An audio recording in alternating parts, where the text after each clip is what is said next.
sortir. Gustave Parking, philosophe français, disait dans les années 2000, le couple, c'est résoudre à deux les problèmes que l'on n'aurait pas eu si l'on était seul.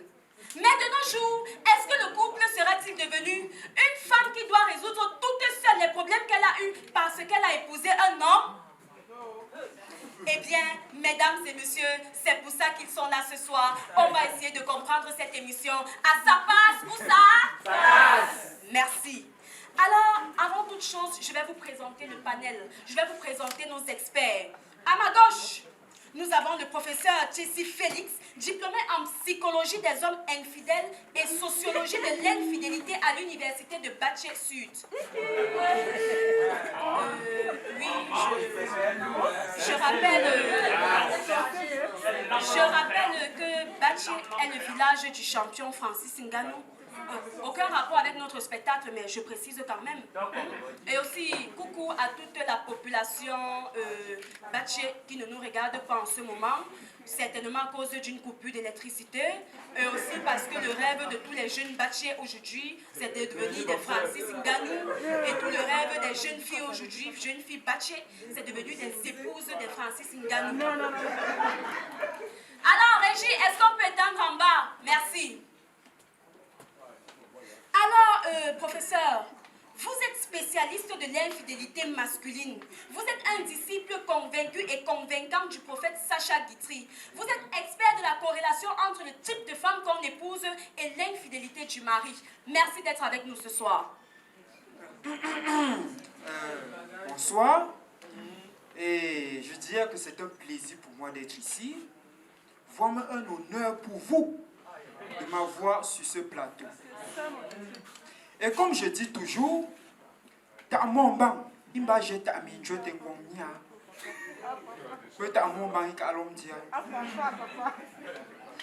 homme qui n'a connu qu'une seule femme toute sa vie, c'est un homme qui n'a jamais été marié. Oui, l'infidélité ne se définit que par rapport au mariage. Avant le mariage, un homme qui a plusieurs femmes, ce n'est pas un infidèle. C'est un homme prudent. Il cherche le bon produit. C'est un peu comme une fédération qui cherche le bon coach. On étudie d'abord plusieurs dossiers pour enfin choisir le bon.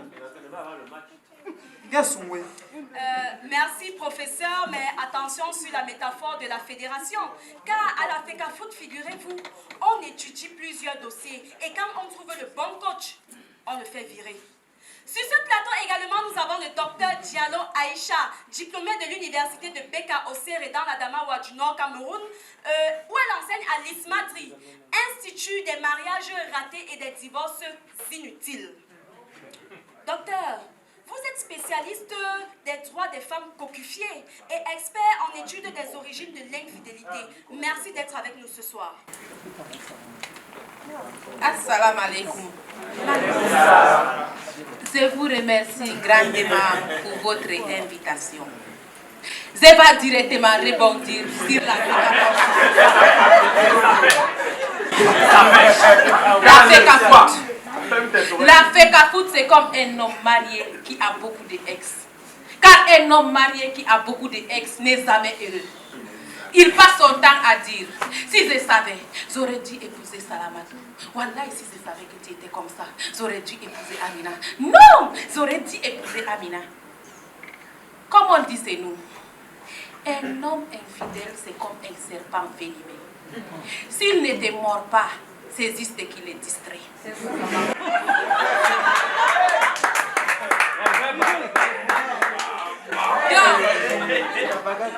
L'homme n'est pas infidèle à cause de sa femme.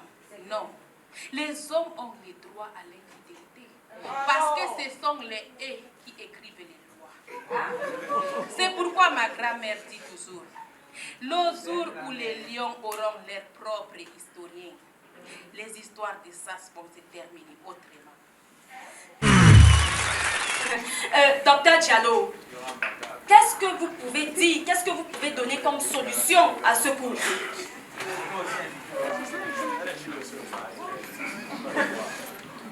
Situation très compliquée.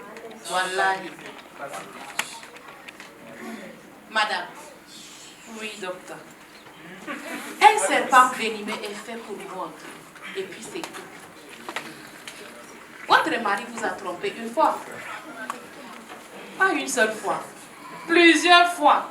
Il va le faire 2 fois. Donc, soyez vous supportez, soyez vous divorcez. Mais je vais vous dire une chose. Quand Dieu créa l'homme, il a fait une erreur. C'est lui de lui donner 2 cerveaux.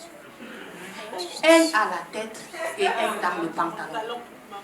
Celui qui est dans la tête ne lui sert qu'à croire qu'il est intelligent, comme mon voisin ici à côté. Celui qui est dans son pantalon, c'est lui qui le commande. Donc c'est pour ça que l'homme est têtu, bête et con. C'est pour ça qu'il a créé la femme avec un cerveau qui réfléchit. Je ne sais pas pourquoi il a choisi de mettre ce cerveau à la plastiquaire, mais c'est mieux que dans le pantalon. Donc, c'est en corrigeant les imperfections de l'homme que Dieu créa la femme. Tout ceci pour vous dire que l'homme parfait n'existe pas. Donc, je ne vous en conseille pas de divorcer, non. Je vous en conseille d'animer davantage votre mari.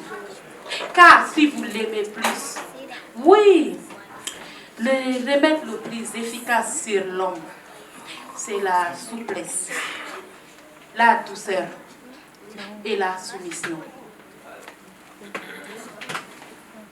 Mais si vous vous entêtez à vouloir divorcer, je vous recommande de passer dans le cabinet de mon collègue et essuyer les larmes des femmes en détresse. C'est sa spécialité. Merci, merci docteur pour cette intervention. Madame. Oui, Je peux ajouter professeur. quelque chose? Oui, ajouter quelque chose. Docteur Diallo. Le professeur. Docteur Diallo, vous êtes docteur, n'est-ce pas? Continuez. Continuez ainsi. Et vous n'allez jamais devenir professeur dans ce pays.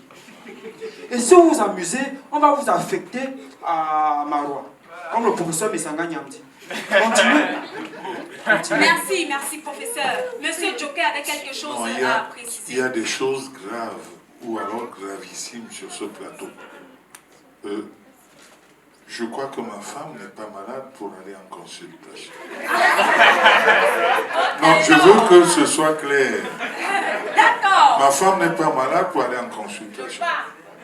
D'accord. Bon, je parie que c'est l'émission qui lui donne des ailes. Bon, Nous y reviendrons. mais la mesure de l'amour, c'est d'aimer sans mesure. Et merci, professeur. La mesure de l'amour, c'est d'aimer sans mesure. Merci. Mesdames et messieurs, chers téléspectateurs, nous voilà à la fin de notre émission. Mais nous voudrons savoir si dans le public, il y a des personnes qui veulent donner des conseils à ce couple pour s'en sortir. Parce que nous voyons, ils sont déjà partagés. Nous voyons, l'homme ne veut plus, la femme ici. Quelqu'un peut donner des conseils dans la salle? Le divorce. Prenez le micro et présentez-vous, madame. Passez le micro à la dame. Alors, madame, comment vous vous appelez? Dis-leur, Jatsa Rofani.